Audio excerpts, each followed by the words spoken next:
अमित शाह कहाँ है? सेशन चल रहा है मानसून का। पेपर लीक को रोकने के लिए इतना बड़ा बिल सदन के अंदर पास हो गया और आप कह रहे हो कि अमित शाह कहाँ है? ये भी संभव है कि अमित शाह सदन के बाहर बैठ कर डिलिमिटेशन पे ही पूरा गुणागणित लगाए बैठे हों। वो तो लग चुका है पूरा।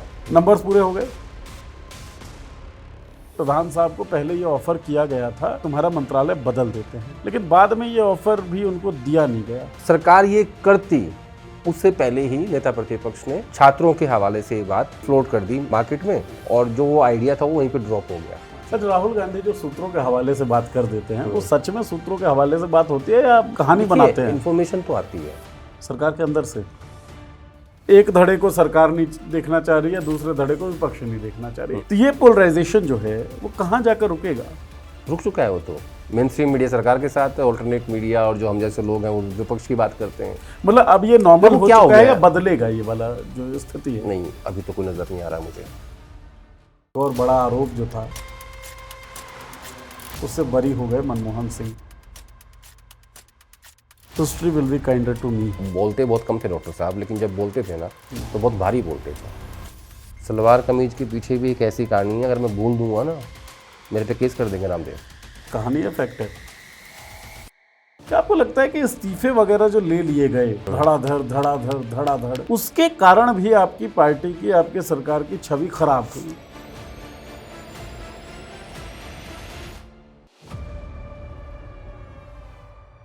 नमस्कार दोस्तों, हमारे साप्ताहिक शो देखी जाएगी में आप सबका बहुत बहुत स्वागत है। हमेशा की तरह हमारे कंसल्टिंग एडिटर आदेश रावल जी हमारे सामने बैठ चुके हैं। बहुत बहुत स्वागत आदेश जी आपका। Thank you Neeraj ji. तो यात्रा करते हैं इस शो में हम लोग। आप लोगों को आइडिया ही है, यात्रा इस बार भी होगी और घूमेंगे हम लोग सदन के चारों तरफ। सदन कौन सा ये आप समझ गए हैं, और सदन के चारों तरफ घूमने के बाद बिहार भी जाना पड़ेगा। बहुत ज़रूरी चीज़ें जो है वहाँ पर बदलती हुई दिख रही हैं। एक बस की यात्रा करवाएंगे। एक बस की सीट की एक तस्वीर है, जिस तस्वीर के बारे में जानना बहुत ज़रूरी मुझे लगता है कि सबके लिए है, तो वो जाना जाएगा। और एक नारे के साथ सफ़र करेंगे, एक स्लोगन के साथ सफ़र करेंगे, एक डिमांड के साथ सफ़र करेंगे, जो डिमांड एलओपी उठा रहे हैं।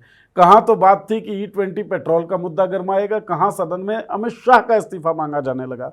तो इस सबके निहितार्थ क्या है, पॉलिटिकल मायने क्या है, ये जानने की कोशिश करेंगे। और मायने जानने की कोशिश ये भी करेंगे कि जिस मीडिया के धड़े को लगातार गोदी मीडिया कहकर संबोधित किया जाता रहा, अब वो धड़ा जो है दूसरे धड़े को पालतू मीडिया कहकर संबोधित क्यों कर रहा है? ये लड़ाई कहाँ जाकर रुकेगी और इस लड़ाई की ज़रूरत क्यों आन पड़ी? जेनजी ने आखिर ऐसा क्या बदल दिया? तो बहुत सारी बातें। जुड़ जाइए हमारे साथ। सब्सक्राइब अगर अब तक ना किया हो तो सब्सक्राइब कर लीजिए चैनल, और बेधड़क, बेहिचक, बेरोक टोक देखते रहिए हमारे शो को। आदेश जी, शुरू करते हैं जी। तो जंतर मंतर का प्रोटेस्ट हुआ, प्रधान साहब ने इस्तीफा दिया। अब मैं आपके ट्विटर पे ही देख रहा था, एक जगह बात ये चल रही थी कि भाई प्रधान साहब को पहले ये ऑफ़र किया गया था कि भाई तुम्हारा मंत्रालय बदल देते हैं, लेकिन बाद में ये ऑफ़र भी उनको दिया नहीं गया। तो क्या था वो पूरा खेल प्रधान साहब के इस्तीफे का? नहीं, ये दरअसल इसको लेकर स्पेकुलेशंस हैं बहुत सारी मार्केट में कि उन्हें ऐसा कहा गया। ये बात शुरू होती है कैबिनेट की बैठक से, जो मैंने अपने लास्ट शो में बताया था आपको कि कैबिनेट की बैठक में पूछा गया जो अक्सर नहीं पूछा जाता था कि भाई आप लोगों की क्या राय है कि इस्तीफ़ा लेना चाहिए या नहीं लेना चाहिए। तो वहाँ बहुत बड़ी संख्या में लोगों ने कहा था कि लेना चाहिए। लेकिन ये बात आई कहाँ से, ये महत्वपूर्ण है। जिस दिन धर्मेंद्र प्रधान का इस्तीफ़ा हुआ शिक्षा मंत्री के पद से, उस दिन 10 जनपद के बाहर राहुल गांधी ने मीडिया को संबोधित किया था और वहाँ कहा था कि हमारे सूत्रों ने हमें ये जानकारी दी है कि सरकार धर्मेंद्र प्रधान का विभाग बदलना चाहती है, लेकिन हम इस शर्त पे, हम नहीं मतलब छात्र इस शर्त पे नहीं मानेंगे कि आपने उनको शिक्षा से हटा के और दूसरा विभाग दे दिया। तो सरकार ये करती उससे पहले ही नेता प्रतिपक्ष ने छात्रों के हवाले से ये बात फ्लोट कर दी मार्केट में और जो वो आइडिया था वो वहीं पे ड्रॉप हो गया। अच्छा, तो अब इसका कोई प्रमाण नहीं है कि क्या सरकार ये करना चाहती थी या नहीं करना चाहती थी। अच्छा, राहुल गांधी जो सूत्रों के हवाले से बात कर देते हैं वो सच में सूत्रों के हवाले से बात होती है या कहानी बनाते हैं? इन्फॉर्मेशन तो आती है सरकार के अंदर से। हाँ, क्यों नहीं, कहाँ से आएगी? और देखिए, जहाँ इतनी ज़्यादा पाबंदियाँ होती है ना, जिस सरकार में इतनी ज़्यादा पाबंदियाँ हों कि हर तरीके से आपने इन्फॉर्मेशन को ब्लॉक कर रखा है कि मीडिया के पास तो इन्फॉर्मेशन है ही नहीं। वहाँ तो 3-4 व्हाट्सएप ग्रुप हैं, एक पीएमओ का, एक पार्टी का, बाकी मंत्रालयों का, और जो पत्रकार जिसको कवर करता है वहाँ उसको जोड़ देते हैं, और वही इन्फॉर्मेशन रिपोर्टर के पास आती है, वो इन्फॉर्मेशन पॉलिटिकल एडिटर के पास आती है, और वही संपादक जी के पास जाती है। ठीक है, तो वहाँ तो कोई है ही नहीं। तो जो एक वर्ग सरकार के अंदर ऐसा होता है, चाहे सरकार कोई भी हो, राज्यों की हो, केंद्र की हो, कांग्रेस की हो, या बीजेपी की हो, या मोदी जी की हो, या डॉक्टर मनमोहन सिंह की रही हो, उसमें एक वर्ग ऐसा होता है कि जो सरकार की खामियों को उजागर करना चाहता है, जहाँ जहाँ गलत हो रहा होता है। हमेशा से होता है वो। इस सरकार में भी हमेशा से जितने स्कैम्स, जैसे जितने घोटालों की बात होती है, या जितनी बड़ी खबरें बाहर आती है, वो कहाँ से आती हैं? अब क्या हुआ, जैसे वो ट्रक जो पत्थर से भरा हुआ था, वो जंतर मंतर पे खड़ा हुआ था, ठीक है, वो जानकारी कहाँ से आई? देखिए, आप इसमें आगे बढ़े, मैं इससे पहले 2 रिपोर्टर की तारीफ करना चाहता हूँ। द हिंदू की पत्रकार विजेता सिंह और न्यूज़ लॉन्ड्री के पत्रकार अवधेश कुमार। विजेता सिंह ने जो उनकी परतें खोली है ना, पैलेट गन को लेके, शॉक गन को लेके, जो रिकॉर्ड में था, जो पुलिस के सूत्रों से या होम मिनिस्ट्री के सूत्रों से उन्होंने अपनी रिपोर्ट, जिन भी सूत्रों से अपनी रिपोर्ट उन्होंने बनाई है या वो पब्लिक डोमेन में लेके आई हैं, वो काबिल तारीफ है। ऐसे ही वो ट्रक, देखो क्या कहते हैं कि उसको हमने सीज किया कहीं से, और आपने उसको सीज करके लाके कहाँ खड़ा किया? जंतर मंतर साइड पे, है ना। तो इन 2 रिपोर्टर्स ने बेहतरीन काम किया है इस प्रोटेस्ट में। कलई खोल दी है पुलिस की, बता दिया है कि तुम नंगे हो, डिफेंस में कुछ छोड़ा नहीं है। डे 1 उन्होंने क्या कहा, जब विजेता सिंह की फर्स्ट डे रिपोर्ट आई कि मैं पैलेट गन को लेके, पैलेट गन उसका इस्तेमाल हुआ, पुलिस ने डिनाई कर दिया। नेक्स्ट डे उन्होंने विद प्रूफ दे दिया जी। ठीक है, तो ये आपका जो सवाल था कि क्या सत्ता के अंदर से खबरें लीक होती हैं और नेता प्रतिपक्ष के पास ये चीज़ें आती हैं, हर सत्ता में आती हैं। अच्छा, नहीं, मोदी सरकार में क्या ये पिछले 10-12 सालों से भी आ ही रही थी, या कम आती थी और अब ज्यादा आने लगी है? पहले डर था, अब वो डर नहीं है, नियंत्रण खत्म हो रहा है मतलब। तो हाँ, धीरे धीरे इकबाल में बहुत भारी कमी आई है। और कारण क्या रहा? कारण रहा है छात्रों का प्रोटेस्ट, कारण रहा है किसानों का प्रोटेस्ट, कारण रहा है सरकार के अंदर के झगड़े, कारण रहा है कि कॉर्पोरेट झगड़े सरकार के अंदर के। और जब आप लंबे समय तक सत्ता में रहते हो तो आपके इकबाल में कमी आती ही है। ठीक है, ये रिपोर्ट्स कहाँ पहले बार आती थी जो आज अखबार लिख रहे हैं कि पैलेट गन का इस्तेमाल हुआ है, आपने शॉक गन का इस्तेमाल किया है, आपने ट्रकों से भरा, पत्थरों से भरा ट्रक जो है वो खड़ा कर दी छात्रों को मारने के लिए। पुलिस ये सब काम कर रही है, वो सारी रिपोर्ट्स बाहर आ रही है ना।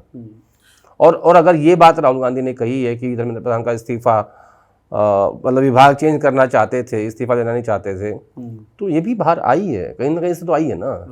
तो मेरे कहने का मतलब ये है कि जब आप किसी भी दौर में इंफॉर्मेशन को दबाने की कोशिश करेंगे, अब जैसे सपोज करिए जो हम चर्चा करते हैं अपने शो में, ये टीवी पे तो नहीं आती,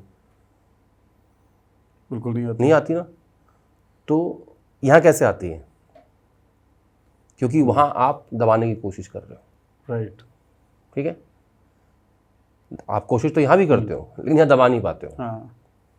तो ऐसे ही सरकार के अंदर भी होता है, दबाने की कोशिश हो रही है, लेकिन कुछ और हिंदुस्तान के लोगों की ना एक फितरत है, जितना अब उनसे चीज़ों को छुपाओगे ना, वो उतने ज़्यादा उनके अंदर क्यूरियोसिटी पैदा होती है कि नहीं, ये जरूर पता करना है इसके अंदर क्या है। चुल्लू मचेगी। ठीक है ना, वो उनके अंदर ही हो जाता है कि छुपा क्यों रहा है, इसका जरूर पता लगाऊंगा। तो वो मुझे लगता है कि एक बड़ी अच्छी चीज़ है इस लोकतंत्र के लिए कि इंफॉर्मेशन आती है, सत्ता के अंदर से आती है। जैसे मैंने पहले भी कई बार आपके शो में कहा है कि जो Hiren Joshi versus rest of the लड़ाई चली, वो कहाँ से बाहर आई, Hemant Biswa Sharma rest of the चली, वो कहाँ से बाहर आई, कैसे ड्रीम 11 बंद हुआ, हमने कितनी चर्चा की बहुत बार इनफाइटिंग के बारे में काफ़ी चर्चा है। तो ये कहाँ से आती है? सत्ता के अंदर से आती है, वहीं के लोग देते हैं। और एक और चीज़ बताता हूँ आपको, बड़ी इंटरेस्टिंग, जितने रिपोर्टर अब बीजेपी कवर करते हैं ना, और जो वहाँ 2-2 धड़े हैं राज्यों के और केंद्र के, हर जगह होते हैं। कांग्रेस में भी हैं, हर पार्टी में होते हैं, जहाँ सत्ता होती है वहाँ धड़े होते हैं। बीजेपी में पहले ये दिखते नहीं था, अब ये दिखने लग गए हैं। तो वो लोग ना, बीजेपी जो लोग कवर करते हैं उनको खबर फैलाने नहीं देते। अच्छा, हाँ, उनको विश्वास नहीं है उनके ऊपर। उनको लगता है कि ये तो कार्यकर्ता ही है, इसको नहीं क्या नहीं, विश्वास नहीं है कि पहली बात तो ये छाप देंगे, देना? हाँ। छापने का विश्वास नहीं है। दूसरी बात क्या है कि उस जो दूसरा धड़ा है सत्ता पक्ष वाला, उसको जाके बोल देंगे, ठीक है। लेकिन सबसे ज़्यादा डर इस बात का है कि उनमें दम नहीं है कि कोई लिख देगा। तो ये खबरें कहाँ जाती हैं फिर? हम जैसे लोगों के पास आती हैं। यही मैं कह रहा था, यहाँ आ जाती है। तो सरकार में सूत्र बना खबर रखे हैं। देखिए, सिंपल गेम समझिए। हाँ। खबर वहां आएगी जो उसको छापेगा, जो उसको छापेगा। सिंपल है। आपकी बात मुझे याद आ रही है, चल के आएगी, जिसकी क्रेडिबिलिटी बची रहेगी वहां वहां तक खबर आ आएगी, जाएगी, चल के आएगी ऐसे स्पीड अपने से। आप। और कई बार दौड़ के भी आती है, और कई बार घर भी आती है। और खबर आती रहेगी तो फिर सर 22 सालों के एक्सपीरियंस के बाद ये भी नहीं कहना पड़ेगा रील बना के ना मैं पत्रकार हूँ, वो जाहिर हो जाएगा खबर आएगा तो। बहरहाल उस पर अभी नहीं देखिए, जाएंगे। जो होता है ना, वो कहता नहीं है। जैसे हमारे यहाँ कहते हैं कि भाई फलाने चौधरी साहब हैं, है ना, तो आपको समाज चौधरी मानेगा, आप खुद नहीं कहोगे कि मैं चौधरी हूँ। मास्टर जी। हाँ, कि मैं मास्टर जी बोल रहा हूँ। अरे तू मास्टर बोल रहा है जी तो मैं लगाऊंगा भाई, वो अधिकार तो मेरे पास है। ठीक बात है। ठीक है ना। मैं वकील साहब बोल रहा हूँ, तो वकील बोल रहा है भाई साहब, मैं लगाऊंगा। अच्छा, मुझे लगाना है नहीं लगाना है वो तो मेरा प्रेरोगेटिव है ना। तो ये भी वैसा ही है कि मैं वरिष्ठ पत्रकार हूँ या मैं पत्रकार हूँ, वो अधिकार आपके पास नहीं है कि आप खुद को सम्मान देने की कोशिश कर रहे हो। वो तो कम से कम दूसरों को देने वो दीजिए। कमाया जाता है, राइट, वो मांगा नहीं जाता। It has to be earned. हाँ, अच्छा सर, हम थोड़ा सा पॉलिटिकल तरफ जाएंगे, लेकिन जब इस पे चर्चा हो ही गई तो एक सवाल और ले लेता हूँ। हालांकि मीडिया पे बात करने से सर बचते क्या है, करना नहीं चाहते, लेकिन जंतर मंतर के प्रोटेस्ट के देखो बाद यार, इसलिए करना नहीं चाहता कि हमारी बिरादरी है, ठीक है, जो है जैसी है हमारी है, अपनी है। और मुझे नहीं लगता कि कोई अपना घर खराब करके आगे बढ़ना चाहेगा, या उसके या अपने घर की कीमत पे आप कुछ कमाना चाहते हैं। नहीं, बेशक आप ठीक कह रहे हैं, लेकिन घर अगर खराब हो चुका हो, क्योंकि वो लोग भी तो अपने ही है ना सर। हो चुका है, मैं मानता हूँ हो चुका है, लेकिन मैं फिर भी इस बात से परहेज करता हूँ कि मैं कम से कम बचूं इस बात से। अच्छा, तो आपके घर में या हमारे घर में अब ये लड़ाई क्यों चल रही है कि एक धड़े को अब, मतलब जो पहले एक धड़े को गोदी मीडिया कहा जा रहा था, अब गोदी मीडिया में शामिल जो नाम बताए जाते हैं वो कह रहे दूसरे वाले पालतू मीडिया है, पुरानी चीजें निकालना। नहीं, जो लोग ये कह रहे हैं, जिन्होंने पालतू वाला ट्रेंड चलाया, वो पालतू कहाँ से आया? प्रियंका गांधी ने अपने परसों वाले भाषण में जो पार्लियामेंट में उन्होंने नीट के ऊपर दिया, और जहाँ ये कहा कि लाठियाँ छात्रों की पीठ पे नहीं सरकार की साख पे पड़ी हैं, ठीक है। आप कैमरे का एंगल नहीं, दिल का एंगल बदलिए छात्रों के प्रति। तो वहीं उन्होंने ये कहा कि आपकी पालतू मीडिया, और उससे पहले एक उनकी मीडिया बाइट भी आई थी जिसमें वो एजेंसी से बात कर रही थी और कहा था कि मतलब उसमें भी उन्होंने मीडिया को क्रिटिसाइज कर दिया था। एग्रेसिव दिख रही थी। और मैंने पहली बार देखा प्रियंका गांधी को ऐसे मीडिया को ऐसे एड्रेस करते हुए। और मुझे ऐसा पूरा विश्वास है कि जब तक वो सांसद नहीं बनी थी, उनका नज़रिया मीडिया को लेके अलग था।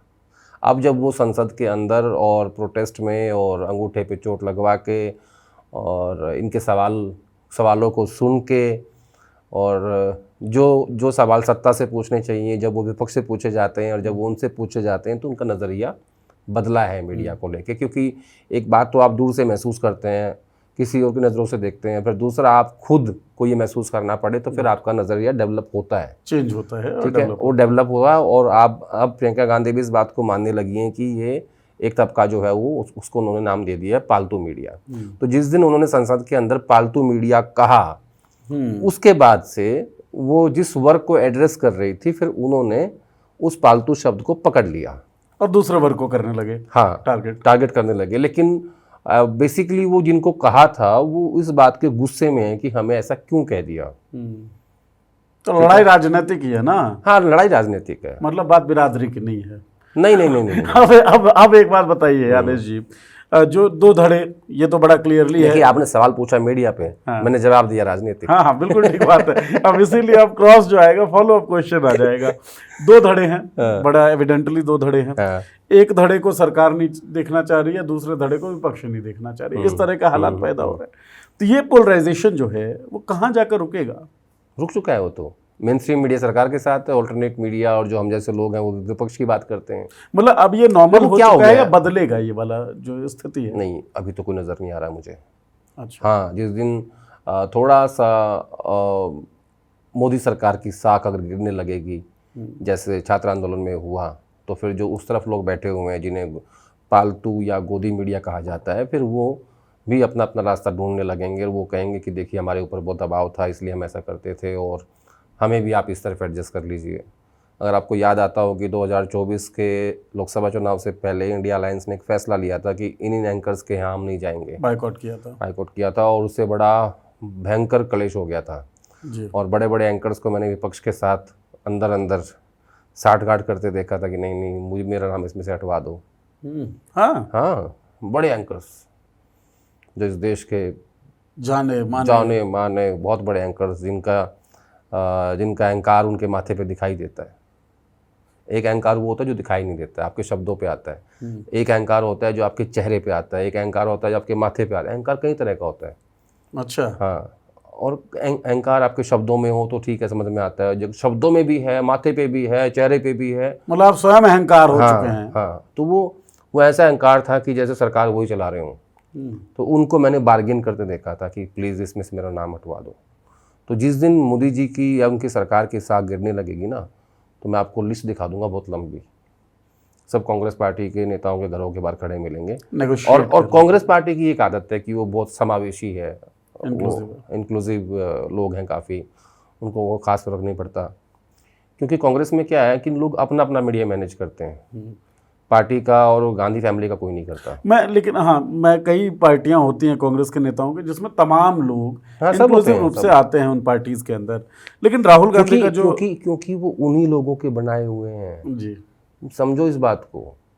जितने आज जिनके ऊपर विपक्षी पार्टियां गोदी या पालतू होने का आरोप लगाती हैं, आप यूपीए के उन 10 साल को जब रिवाइंड करके देखेंगे तो आपको नजर आएगा कि ये सब उन्हीं के बनाए हुए हैं।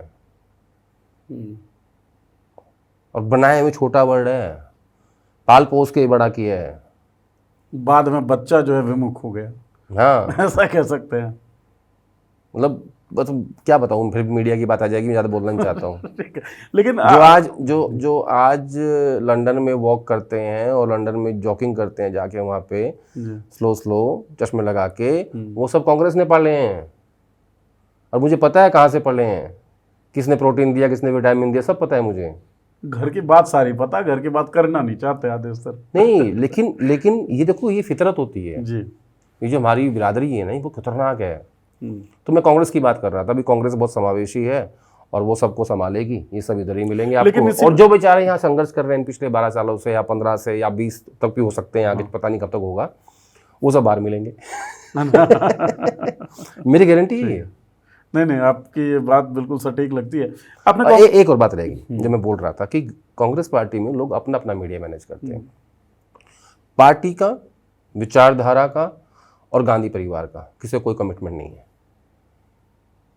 ये बड़ा कमाल है।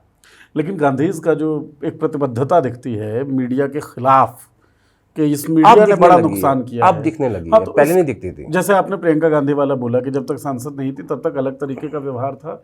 अब उन्होंने महसूस किया होगा, छात्र आंदोलन भी उन्होंने देखा, संसद के अंदर भी देख रही हैं। राहुल गांधी कई सालों से उसको झेलते भी रहे और वो तो लगातार एग्रेसिव रहते हैं। तो राहुल या प्रियंका टॉप लीडरशिप है कांग्रेस के, इनका व्यवहार अगर मीडिया के प्रति इस तरीके का होता है तब तो इंक्लूसिव नहीं। राहुल तो कई बार प्रेस कॉन्फ्रेंस में उन्हीं लोगों को भी क्रिटिसाइज कर देते हैं जो कांग्रेस पार्टी कवर करते हैं। कई बार ऐसा भी हुआ, ऐसे कई उदाहरण है कि जो लोग कांग्रेस पार्टी कवर करते हैं उनको ही थोड़ा सा कर दिया, फिर बाद में बवाल हुआ सोशल मीडिया पे कि देख लो हम इतने सालों से कांग्रेस पार्टी कवर कर रहे हैं। उसकी एक बड़ी वजह है कि उनको ना, उनके जो लोग हैं वो ब्रीफ नहीं देते हैं। जैसे मोदी जी हैं, उनको सब पता है कि भाई कौन सा रिपोर्टर कितने साल से बीजेपी कवर कर रहा है, उनको इस बात का आइडिया है। और नहीं है तो उनकी टीम उनको ब्रीफ देकर रखती है कि ये फलां आदमी जो है ये ये हमारे हैं, अपनी पार्टी वाले हैं। अपनी पार्टी वाले हैं। और अरे मैंने एक चीज़ और देखी है जो मैं हमेशा कहता हूँ कि अगर कोई बीजेपी भी कवर कर रहा है तो वो भाजपा का रिपोर्टर नहीं है, वो उसकी एक्सपर्टीज़ है, उसने सालों लगाया है उसके ऊपर। राइट। तो इनको ऐसे नहीं देखना चाहिए। लेकिन राहुल गांधी ना जैसे ज़्यादा ट्विटर नहीं देखते, वो ज़्यादा टीवी तो देखते ही नहीं है, ठीक है, तो उनको इस बात का अंदाज़ा नहीं है। वो एक्सेप्ट कुछ फ्यू फेसेस को पहचानते हैं, वो भी इसलिए क्योंकि उनका जो स्टाफ है वो उनको वहाँ तक पहुँचने देता है। तो वो एक बड़ा मतलब वहाँ पे बहुत घालमेल है। प्रियंका गांधी में ये चीज़ नहीं है, वो पहचानती हैं, वो कंज्यूम करती हूँ। हाँ, वो ट्विटर भी देखती हैं, टीवी भी देखती हैं, उनको पता होता है क्या हो रहा है, कौन रिपोर्टर है, कौन क्या पूछ रहा है, कौन क्या लिख रहा है, वो बहुत एक्टिव रहती हैं इस मामले में। तो ये एक बेसिक सा फ़र्क है जो आप मुझसे पूछ रहे थे उसके बारे में। जी, तो अब तो वक्त बताएगा कि कैसे कैसे क्या क्या करवट बदलती है, लेकिन एक क्लियर एविडेंट पोलराइजेशन जो है वो दिख रहा है। हाँ, बड़ा भारी पोलराइजेशन है। और मुझे और तो आपको सही बताऊँ, ये सिर्फ हमें नहीं दिख रहा है, तो जनता ही मानती है अब देश की। राइट। मतलब गांव में जब मैं जाता हूँ लोग बात करते हैं कि इधर टीवी वाले हैं यार, अखबार वाले तो ऐसे ही छापेंगे, मोदी की बात करते हैं बस। ये मैं ना अक्सर गांव में जाकर बहुत ज़्यादा बोलता नहीं हूँ, मैं सुनता हूँ लोगों की बात, कंज्यूम करते हैं। हाँ, क्योंकि आप वही है mood off the nation. Right.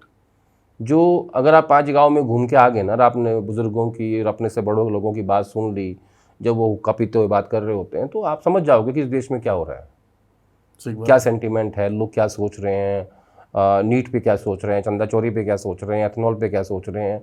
उनके अपने विचार हैं। राइट। और वही समाज है, वही और देश वही है। और वही देश है, और वही सरकार बनाते हैं। सरकार उनसे है, सही बात है, वो सरकार से वो सरकार से नहीं है। अच्छा, वो ये तो और सत्ता में बैठे लोग ये बात भूल जाते हैं, उनको लगता है कि ये हमारे से हैं। हम मालिक हैं, ये प्रजा हैं, ऐसा कुछ है नहीं। राजा प्रजा वाला मामला था। पर सर एक सवाल बताइए, और जो मैं बड़ा इस चीज़ को लेकर एक्साइटेड था कि इस बारे में बात होगी। अमित शाह कहाँ हैं? सेशन चल रहा है भाई, मानसून का। पेपर लीक को रोकने के लिए इतना बड़ा बिल सदन के अंदर पास हो गया, और आप कह रहे हो कि अमित शाह कहाँ हैं? देखिए क्या है, सबको ये लगा कि ये लड़ाई खत्म हो जाएगी, ठीक है, धर्मेंद्र प्रधान का इस्तीफा होगा, छात्र अपने घर जाएंगे, लड़ाई खत्म हो जाएगी। लेकिन राजनीति में मोदी जी की भाषा में 2 और 2 4 नहीं होते, 2 और 2 22 होते हैं, जैसा वो कहते हैं। और मैं भी इस बात को मानता हूँ। तो हुआ क्या? हुआ ये कि राहुल गांधी ने डे 1 से ही एक मुद्दा पकड़ लिया।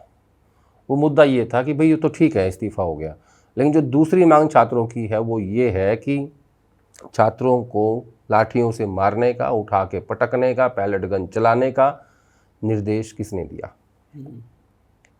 ठीक है, बड़ा वाजिब सवाल है।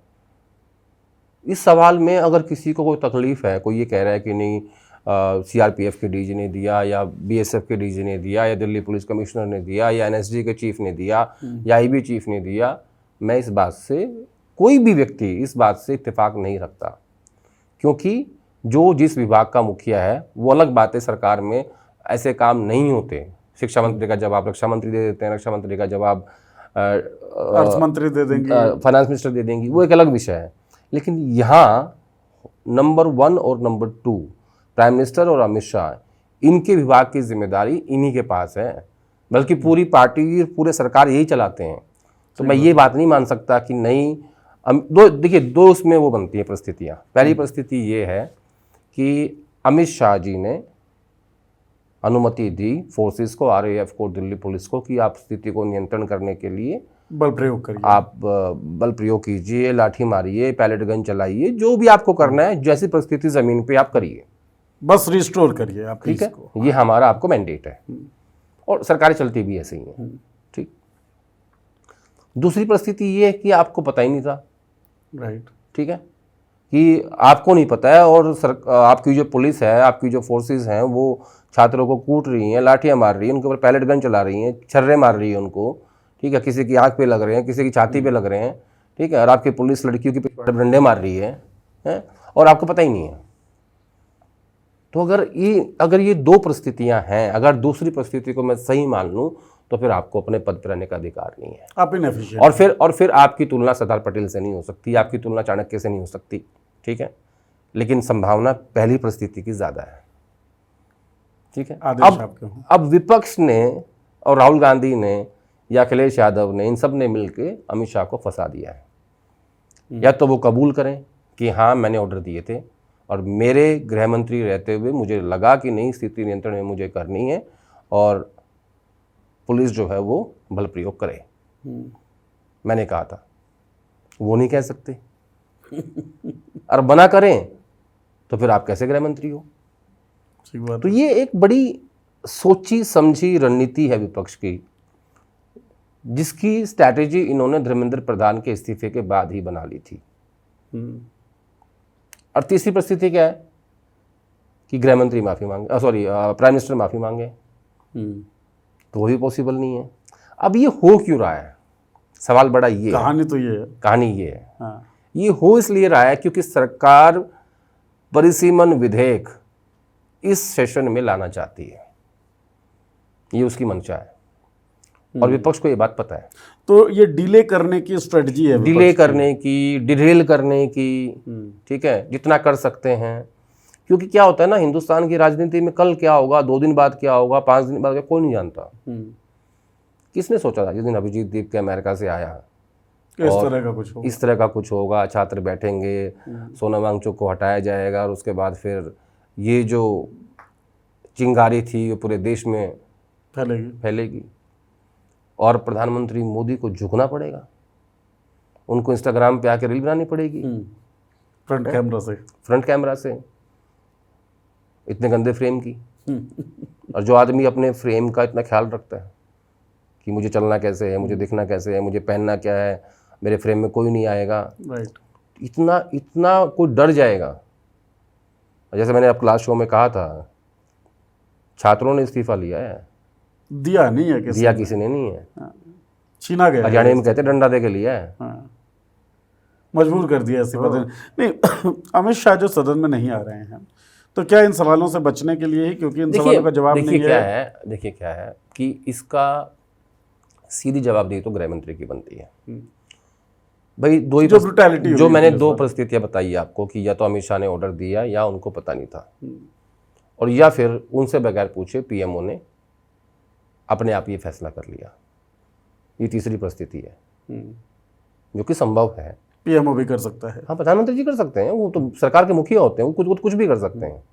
लेकिन इस बात को सरकार संसद के अंदर या संसद के बाहर स्वीकार नहीं कर सकती कि ये किसके ऑर्डर पे हुआ है। ये प्रधानमंत्री जी के ऑर्डर पे हुआ है, उनके कार्यालय ने ले लिया। लेकिन अमित शाह के मंत्रालय का फैसला उनका पीएमओ का ऑफिस नहीं कर सकता, मतलब पीएम का ऑफिस नहीं कर सकता, पीएमओ नहीं कर सकता, खुद पीएम कर सकते हैं। ये फर्क है। ऑफिस के पास अधिकार नहीं है कि वो अमित शाह के मंत्रालय का फैसला कर देंगे, पीएम के पास है।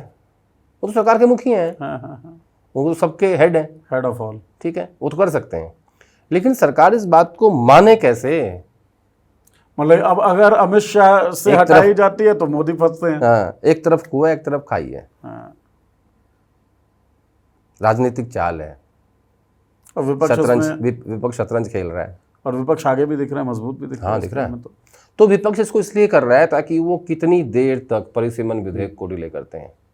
मैं कल पढ़ रहा था, थरूर साहब ने एक आर्टिकल लिखा एक्सप्रेस में, और उन्होंने ये कहा है कि अगर आप 824 या 850 सीटें करते हैं संसद में, तो ये एक अच्छा फैसला नहीं है। 1929 में अमेरिका ने अपनी सीटें फ्रीज कर दी थी, और आज तक भी जब उनकी जो पॉपुलेशन थी आज वो उसके ट्रिपल हो चुकी है, उसके बावजूद भी उन्होंने वो संख्या नहीं बढ़ाई है सीटों की, क्योंकि एक हेल्दी पार्लियामेंट डिबेट, एक लोकतंत्र की जो व्यवस्था है उसमें जो एक बहस होनी चाहिए, उस बहस से कुछ निकलना चाहिए, उस मंथन से कुछ निकलेगा तभी देश का फायदा होगा। तो वो भीड़ में नहीं हो सकता। आप उसमें क्या होगा, उसमें अगर 850 सीट आपने कर दी तो मुझे लगता है कि उसमें मुश्किल से 25-30 लोग होंगे जो पूरे देश की बात करेंगे, बाकी सब पीछे छूट जाएंगे, वो भीड़ बन जाएगी।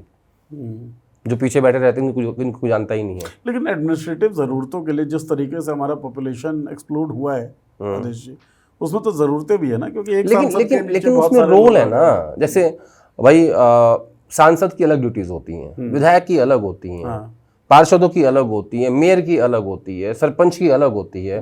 अगर सब अपना अपना काम ढंग से करें तो कोई जरूरत नहीं है संख्या बढ़ाने की। हाँ, मतलब जो व्यवस्था है वो व्यवस्था अगर ढंग से काम कर रही है तो संख्या की जरूरत नहीं पड़ेगी। भाई मेंबर ऑफ पार्लियामेंट का काम थोड़ी है जो विधायक का काम जाके करेगा। ठीक बात है। तो यहाँ तो हर आदमी अपना काम छोड़ बाकी सब कर रहा है। तो ये देखो बीजेपी इसको जनसंख्या के लिहाज से नहीं कर रही है, बीजेपी इसको एडमिनिस्ट्रेशन के लिहाज से नहीं कर रही है, बीजेपी इसको चुनाव जीतने के लिहाज से कर रही है। उनको लगता है कि उत्तर भारत में सीटें बढ़ जाएंगी और हम लोग चौथी बार सत्ता में आ जाएंगे, ऐसा वो सोच रहे हैं। और इसके पीछे का कारण भी ये है कि हु आफ्टर मोदी का जो सवाल था वो अमित शाह के रूप में आंसर उसका आ रहा है, तो उनको मजबूत किया जाए। तो क्या ये भी संभव है कि अमित शाह सदन के बाहर बैठ कर डिलिमिटेशन पे ही पूरा गुणागणित लगाए बैठे हों? वो तो लग चुका है पूरा, नंबर्स पूरे हो गए, सरकार ने अपना उस पर पूरा काम करके बैठे हुए हैं और सरकार को पता है कि उन्होंने कैसे कॉन्स्टिट्यूंसीज की बाउंड्री सेट करनी है, कैसे जातिगत समीकरण सेट करने हैं, कैसे धार्मिक समीकरण सेट करने हैं, वो कर चुके हैं सब कुछ, उनका होमवर्क पूरा है। सेशन से पहले जब हम चर्चा कर रहे थे तो हम लोगों ने नंबर्स जोड़े भी थे, 20-25 संख्या जो है घट ही रही, 332 हो रही थी, 332 पूरे हैं उनके, लेकिन 360 चाहिए ना सर। हाँ तो क्या हो गया लोकसभा में, तो वो वाला गुणागणित हो चुका है क्या? तो थोड़ा सा बता दीजिए। देखिए इसके 2-3 तरीके हैं। हाँ। एक तरीका ये है कि एजेंसीज के सारे जो सांसद जिन केसेस में फंसे हुए हैं वो एक्सटेंड कर जाएंगे। दूसरा तरीका ये है कि एक पूरी पार्टी की एक्सटेंड कर जाए। ठीक है, जब आप हाउस की संख्या कम कर दोगे तो जो 360 का नंबर है वो उतनी ही नीचे आ जाएगा और उतनी संख्या में वो पास हो जाएगा। लेकिन अब ये किसी को तोड़ नहीं रहे हैं जो इन्होंने पहले तोड़ा, टीएमसी को तोड़ा, आम आदमी पार्टी को तोड़ा, उद्धव ठाकरे की पार्टी को तोड़ा, पवार साहब की पार्टी तोड़ने की ज़रूरत नहीं है, वो तो अपने सबके हैं वो तो। ठीक है, तो अब जो डीएमके को लेके बात चल रही थी उसकी आवश्यकता नहीं है तोड़ने की। ठीक है, क्योंकि वो टूटेंगे भी नहीं, क्योंकि वो विचारधारा के लिहाज से बहुत अलग है। मैं कई बार ये बात बोल चुका हूँ, पहली बात। दूसरी बात, अब मैन टू मैन मार्किंग होगी। अच्छा, अब मार्किंग पार्टी के हिसाब से नहीं होगी। और जैसा मैंने पहले भी कहा था कि इस मैन टू मैन मार्किंग में बहुत सारे दलों के जो है वो मुखौटे हट जाएंगे। इसमें बहुत सारे लोग एक्सपोज हो जाएंगे जो ये दिखाते हैं कि वो भाजपा के साथ नहीं है, उनके खिलाफ लड़ाई लड़ रहे हैं, वहाँ फंस जाएंगे। उसमें आपकी लॉयल्टीज जो हैं खुल के सामने आ जाएंगी ना, सब सिस्टम। तो ये सारे पता लगेगा कि हम में सब नंगे हैं।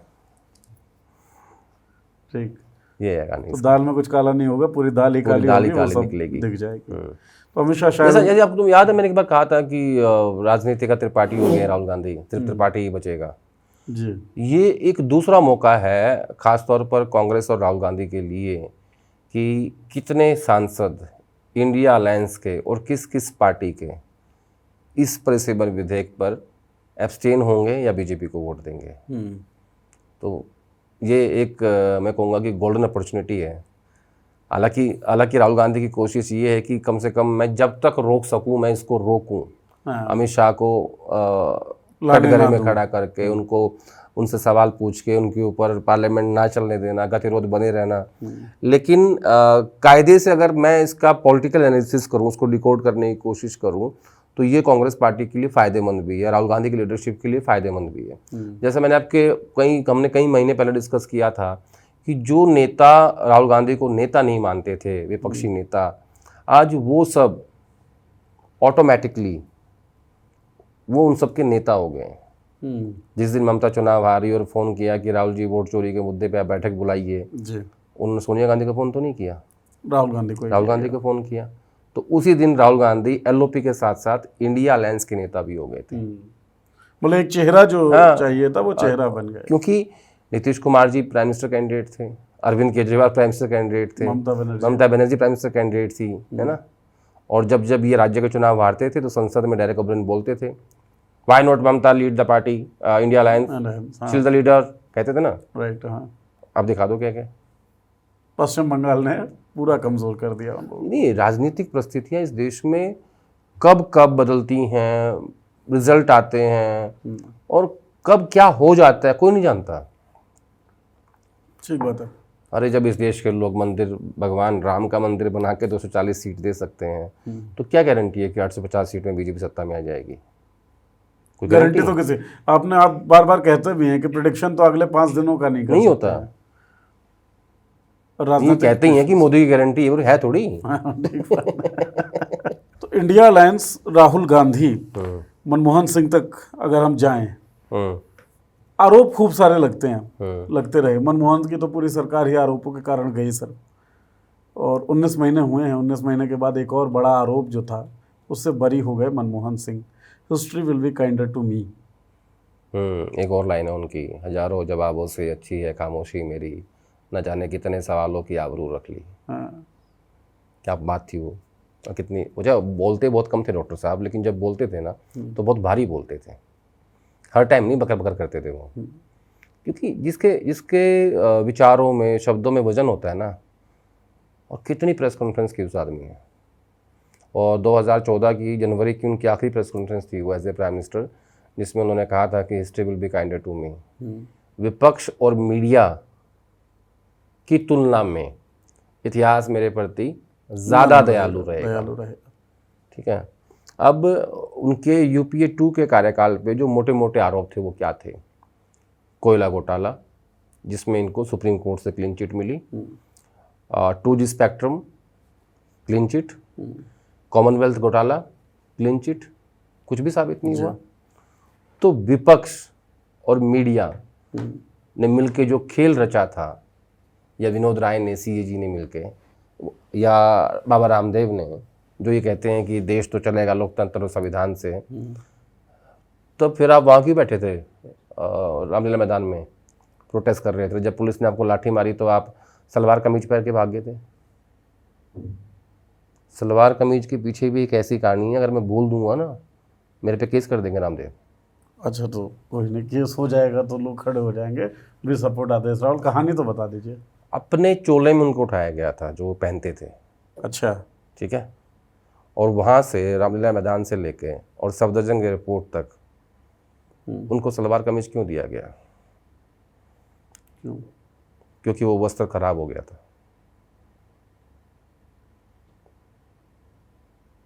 क्या बात कर रहे हैं आप? बस छोड़ दो, मिट्टी लगी होगी, पानी लग गया होगा, गीला हो गया होगा। हाँ, मतलब बहुत सारे। हाँ।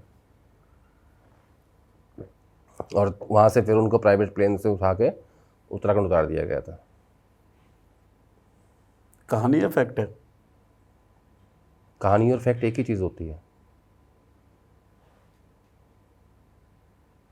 चलिए, बैक टू मनमोहन सिंह। ज़्यादा सीरियस मामला हो जाएगा। तो कहाँ थे हम?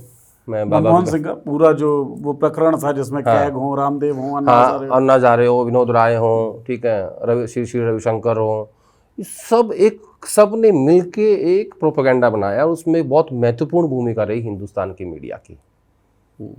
अगर वैसा मीडिया आज सामने आ जाए मोदी जी के, तो मुझे नहीं लगता कि वो 29 के चुनाव तक पहुंच ही पाएंगे।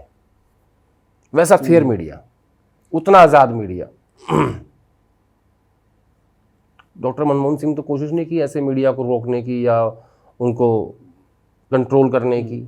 मैंने तो नहीं देखा कभी, जैसे आज होता है। खुली छूट थी सवालों की, हर विदेश जाते थे तब सवाल लेते थे, आते थे तब जवाब देते थे। PM के जहाज के अंदर पत्रकार जाते थे बैठ के, और जाते हुए प्रेस कॉन्फ्रेंस होती थी और आते हुए प्रेस कॉन्फ्रेंस होती थी, और डॉक्टर साहब के साथ बैठ कर लोग सवाल पूछते थे। ये वही लोग हैं जिनको आज पालतू और गोदी कहा जा रहा है, वही जहाज में होते थे। जबकि ये तो सवाल पूछ रहे थे, उनको जवाब भी मिल रहा था। हाँ? और माशाल्लाह कभी ये तो नहीं हुआ साहब कि आम काट के खाते हैं, चूस के खाते हैं वाला सवाल आया हो मनमोहन सिंह के ऊपर। क्योंकि वो आदमी ही बहुत पढ़े लिखे, और ऐसा कहते हैं कि जब वो अमेरिका लैंड करते थे तो वो जो रेड कारपेट बिछता है ना, वो कहाँ तक जाता था उसको पता नहीं होता था। अभी जब हमारे प्रधानमंत्री जी ऑस्ट्रेलिया गए थे, तो वहाँ की मीडिया ने मजाक उड़ाया कि जो सरकार ने वेलकम किया मोदी जी का, तो सिर्फ 6 मीटर का कारपेट था। अच्छा, वहाँ की मीडिया ने हंसी उड़ाई, सिर्फ 6 मीटर का कारपेट था। तो आप डॉक्टर मनमोहन सिंह की तुलना नहीं कर सकते। जिसका इतिहास देखो, जो काम वो आदमी कर गए ना, 1991 में जब देश पे आर्थिक संकट था और जब उन्होंने हिंदुस्तान का बाज़ार वर्ल्ड के लिए खोल दिया, जिसको हम LPG कहते हैं, और जो उस वक्त की उनकी आर्थिक नीतियां थी जिनको इम्प्लीमेंट करते करते करते करते 2004 आ गया और सोनिया गांधी ने चुना डॉक्टर मनमोहन सिंह को कि नहीं, इस आदमी की आवश्यकता है आज की डेट में। देखिए, वो एक अर्थशास्त्री थे, वो तो थी।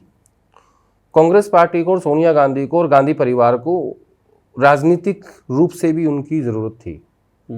उसका कारण क्या था? पंजाब सिख दंगे, Punjab, blue star, right, Congress के दामन पे वो दाग जो धुल नहीं पा रहा था। सोनिया गांधी ने, देखो, एक अर्थशास्त्री, एक सरदार, असरदार है, पढ़ा लिखा आदमी जो बोलता नहीं है फालतू, मार्केटिंग नहीं करनी जानते थे अपने कामों की, वो ब्रांडिंग बोलते हैं, मार्केटिंग ब्रांडिंग एक ही चीज़ है। तो उनको चुना। जो इंदिरा गांधी के ऊपर जो आरोप थे उनके जाने के बाद तक भी, या कांग्रेस पार्टी के ऊपर थे या गांधी परिवार के ऊपर थे, डॉक्टर साहब को पॉलिटिकली चुन के उन्होंने उन आरोपों को कम करने की कोशिश की और उन गलतियों को स्वीकार किया बहुत बार। ये तो पब्लिकली राहुल गांधी कई बार कर चुके हैं। तो वो एक, अच्छा, उनकी जो अचीवमेंट्स हैं, कोई उनकी बात कर ले, 91 to 96 तो छोड़ दो, जब वो PM बने क्या क्या लेके आए वो? 100 दिन की गारंटी, नरेगा, उस टाइम पे नरेगा, मनमोहन PM के टेन्योर की बात कर रहा है।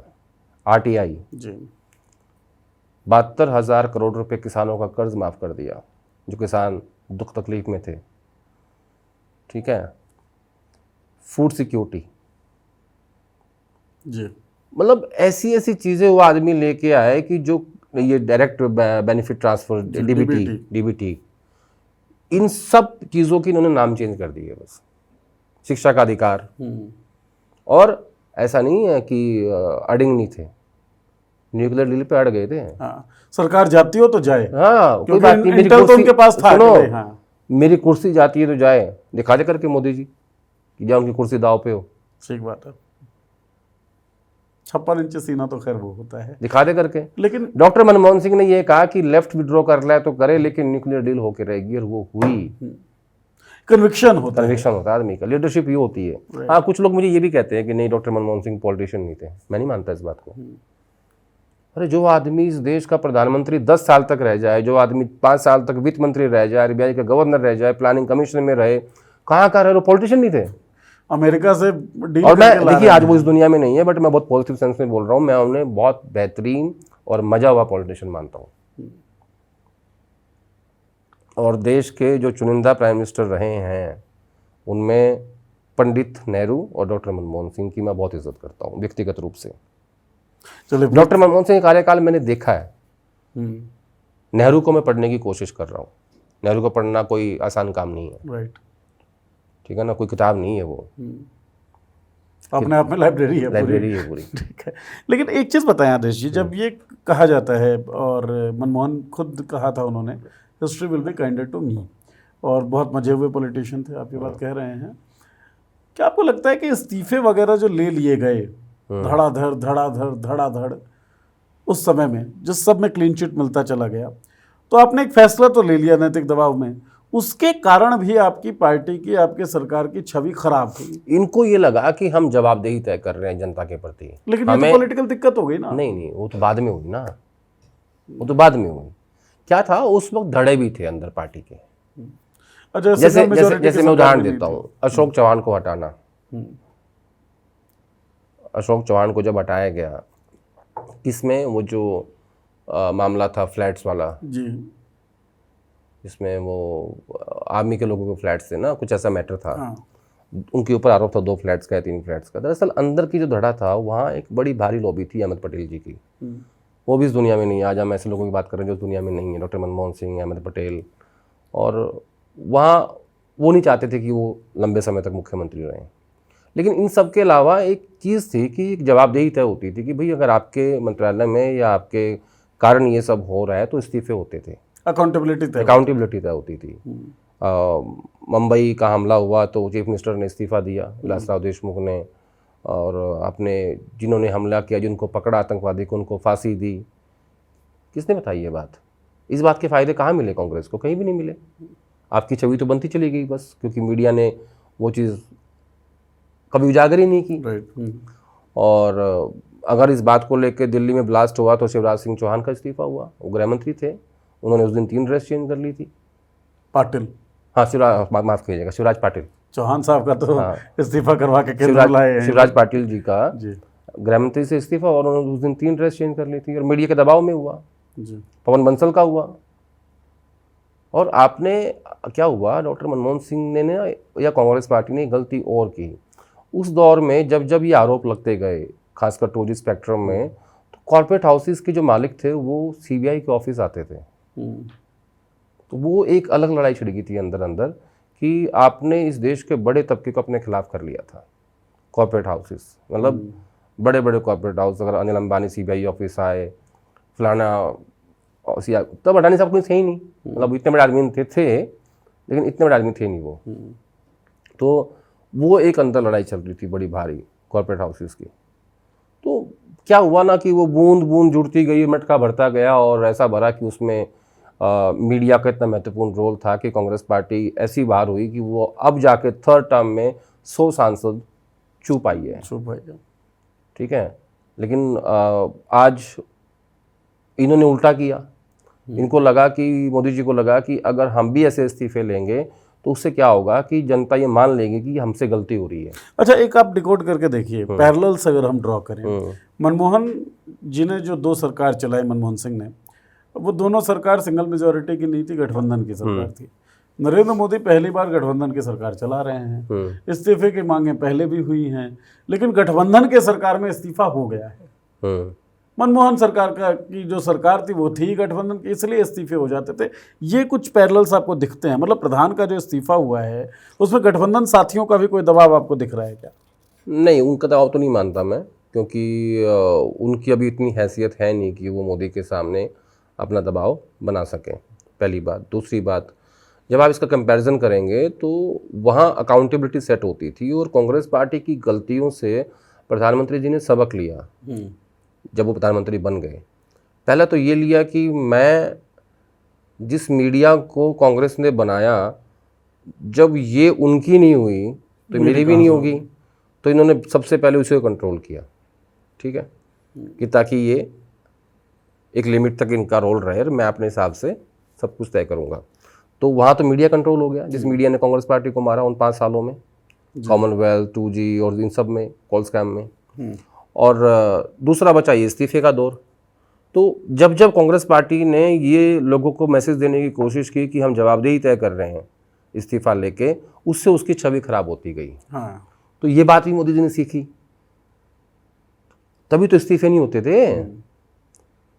तो जो इस्तीफे नहीं होते थे, वो जो भी चीज़ें प्राइम मिनिस्टर कर रहे हैं ना अभी मोदी जी, वो सब चीज़ें उन्होंने UPA 2 के कार्यकाल से सीख के ली हैं। यानी जो गलतियां उस दौर में हुई, उनका एक, मुझे लगता है कि एक डीप एनालिसिस इन्होंने अपनी टीम से करवाया होगा, और फिर उसमें से मंथन करके जो महत्वपूर्ण चीज़ें थी वो अपने पास रख ली। पहले ये थी कि इस्तीफे नहीं होंगे, हम इस्तीफे नहीं लेंगे, क्योंकि इस्तीफा स्वीकार करते ही जनता के बीच में संदेश जाता है कि नहीं, हमसे गलती होगी और ये सरकार में कुछ ठीक नहीं चल रहा है जी। तो वो लोगों के मन में वो शंका जाने ही नहीं दी।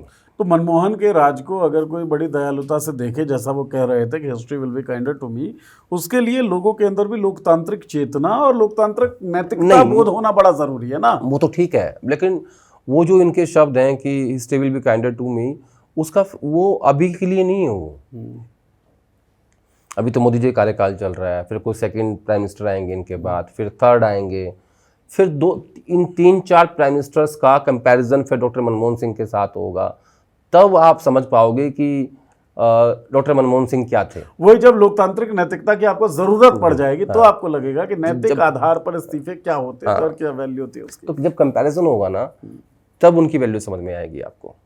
आज आपको समझ में नहीं आ रही है।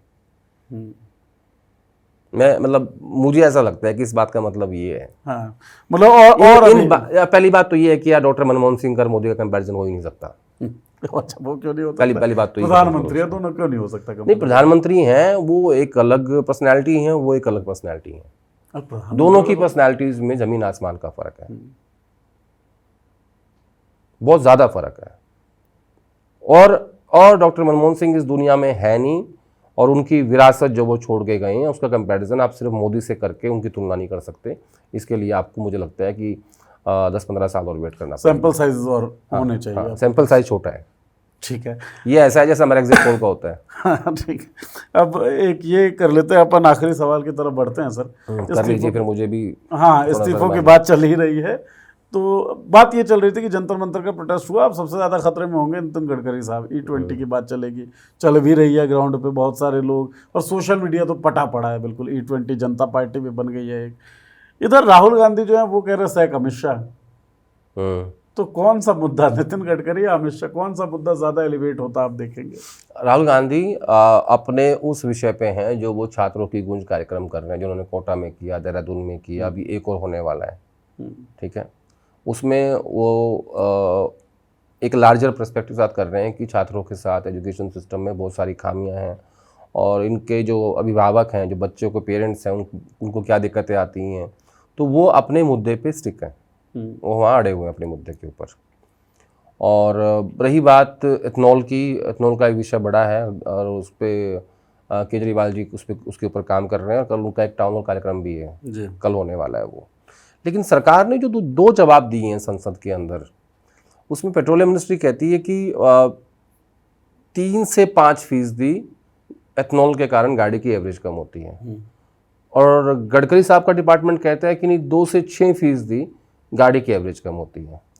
तो एक सरकार के 2 जवाब संसद के पटल पे आए हैं, जो कि ऑन रिकॉर्ड है। ठीक है, तो ये मुद्दा मैंने आपको शायद लास्ट टाइम कहा था या नहीं कहा था, मैंने कहीं बोला था कि जो जेनजी हैं, जो जेनजी के पेरेंट्स हैं जी, ये उनका मुद्दा है। मिलेनियल्स का मामला है, मिलेनियल्स का मामला है। Middle class and upper middle class. ठीक है, इन लोगों के पास ही गाड़ियां हैं, गाड़ी घोड़े हैं, सब हैं। अब ये मुद्दा बेचारे कैसे बनाएंगे? अब इनको ऑफिस जाना है, फिर इनको बच्चों की फीस भरनी है, फिर गाड़ी की किस्त देनी है, फिर घर की होम लोन की किस्त देनी है। ठीक है, पेरेंट्स की रिस्पॉन्सिबिलिटीज़ होंगी, तो आगे बच्चों की जो पढ़ाई है, हायर स्टडीज़ हैं, उसके लिए पैसा इकट्ठा करना है। तो ये कहाँ से प्रोटेस्ट करेंगे?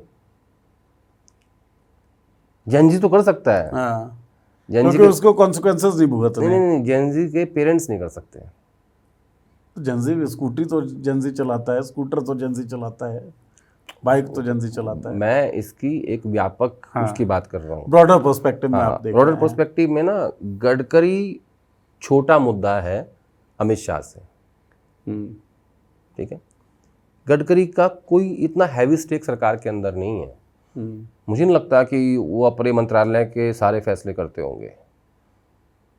अच्छा, वहाँ पे स्वायत्तता नहीं होगी? नहीं, उनके पास एक लिमिट होगी कि इस लिमिट तक ही मंत्री जो है वो सड़क के या फ्लाईओवर्स के ठेके दे सकते हैं, बाकी जो है वो फैसले ऊपर से होते होंगे। उसके लिए कोई कमेटी होगी, या पीएमओ करते होंगे, या कैबिनेट में होते होंगे। ठीक है, तो मुझे नहीं लगता कि गडकरी साहब का और अमित शाह जी का कोई कंपैरिजन है। अमित शाह बड़ा मुद्दा है विपक्ष के लिए, संसद के लिहाज से, और ख़ास तौर पर परिसीमन विधेयक को डिले करने के लिए। और क्या सड़क पे भी इसी मुद्दे को लेकर मोबिलाइजेशन की भी किसी तैयारी में कांग्रेस दिख रही है आपको? कौन से मुद्दे को लेकर?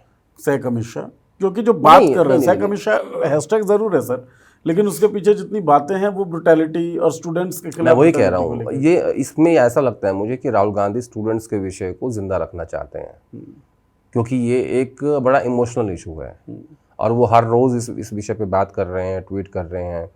और एक वीडियो मुझे ध्यान आता है उस प्रोटेस्ट का, जिसमें जो राहुल गांधी ने परसों ट्वीट भी किया था, वो मैंने भी ट्वीट किया था बहुत पहले। एक बच्चे को उठा के एक पुलिस वाला ऐसे सड़क पे पटकता है कमर के बल पे, और मैं सोच रहा था अगर उसका सर लग जाता सड़क के ऊपर, वो वहीं मर जाता। तो एथनॉल से बड़ा मुद्दा, बड़ा मतलब व्यापक, जिसका असर सारे राज्यों में है, वो स्टूडेंट्स का मुद्दा है। ज्यादा बड़ी सिटीजनरी सरकार में जिसका ज्यादा स्टेक होल्डर है, ज्यादा बड़ा स्टेक होल्डर है, वो अमित शाह है। गडकरी नहीं है। तीसरा क्या है, अमित शाह डिफैक्टो उत्तराधिकारी हैं प्राइम मिनिस्टर के, चाणक्य हैं सरकार के, लौह पुरुष कहते हैं, लौह पुरुष कहते हैं खुद को या कहलवाते हैं अपने लोगों से। ठीक है, तो मुझे लगता है कि अगर सरकार को घेरना है तो विपक्ष के लिए अमित शाह ज़्यादा बड़ा मुद्दा है इंस्टेड ऑफ गडकरी। ठीक बात है। और जब आप अमित शाह को कनेक्ट कर देते हैं स्टूडेंट्स से, तो एक जो इमोटिव वेव हम लोगों ने देखी जंतर मंतर पे, उस इमोटिव वेव को भी आप जिंदा रखने की कोशिश कर सकते हैं। और शायद यही कोशिश राहुल गांधी की हो। कोशिश बहुत सारे लोगों की बहुत सारी है, जैसे सरकार की कोशिश है किसी भी तरीके से संख्या बढ़ा दी जाए लोकसभा की। किसकी कोशिशें कामयाब होंगी ये आने वाला वक्त बताएगा, और वक्त के बताने से कुछ हफ्ते पहले हम बता देंगे। आदेश जी के साथ देखी जाएगी मैं, इसलिए आपसे अनुरोध यही कि जुड़े रहिए। अगर अब तक सब्सक्राइब ना किया हो चैनल तो सब्सक्राइब कर दीजिए, सब्सक्राइब कर लिया हो तो बेल का आइकन ज़रूर दबा दीजिए, ताकि जब वीडियोस आएँ तो उसकी नोटिफिकेशन आपके स्क्रीन पे आपको मिल जाए। बहुत बहुत शुक्रिया चर्चा सुनने के लिए, और बहुत बहुत शुक्रिया आदेश जी चर्चा। Thank you Nilesh.